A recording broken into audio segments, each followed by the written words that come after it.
દુષ્કર્મી આશારામ સક્રિય થઈ રહ્યું છે। જી હા, આશારામના જે સમર્થકો છે એ ફરીથી સક્રિય થઈ રહ્યા છે। ગાંધીનગરની તિરંગા યાત્રામાં દુષ્કર્મીનો ટેબ્લો હાલમાં જોવા મળ્યો છે।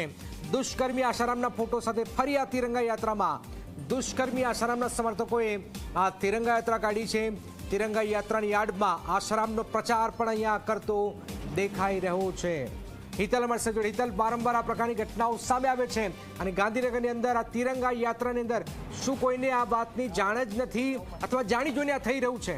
હિતલ જી જનક, ચોક્કસ એવું કહી શકાય કે લાંબી આ તિરંગા યાત્રા કાઢવામાં આવી હતી। ખાસ કરીને જોવા જઈએ તો આશારામ સંસ્થાના જે ટ્રસ્ટ છે, ટ્રસ્ટ દ્વારા જ આ યાત્રા ટેબ્લો સહિત બાઇક રેલી પણ એમાં જોડાયા હતા અને મોટી સંખ્યામાં હતા।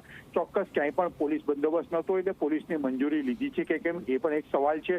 સેક્ટરોની અંદરથી આ આશારામની યાત્રા નીકળી હતી। તિરંગા યાત્રાના નામે, દેશભક્તિના નામે આશારામનો ફરી પાછો ગુજરાતમાં પ્રચાર પ્રસાર શરૂ થઈ ગયો હોય એ પ્રકારના દ્રશ્યો જોવા મળતા હતા। એટલે એવું કહી શકાય, એક તરફ દુષ્કર્મના કેસમાં રાજસ્થાનમાં છે, તેમને હાલ જ જામીન મળ્યા છે અને અત્યારે ગુજરાતમાં પણ એમની સામે દુષ્કર્મનો કેસ ચાલી રહ્યો છે। ત્યારે આ પ્રકારનો પ્રચાર પ્રસાર કરવાનો પ્રયત્ન તેમના ભક્તો દ્વારા કરવામાં આવ્યો છે અને સરકાર કે તંત્રને કંઈ જ પણ ખબર ન હોય એ પ્રકારના દ્રશ્યો પણ જોવા મળ્યા હતા। બિલકુલ, આ ખૂબ જ મહત્વપૂર્ણ ઘટનાક્રમ।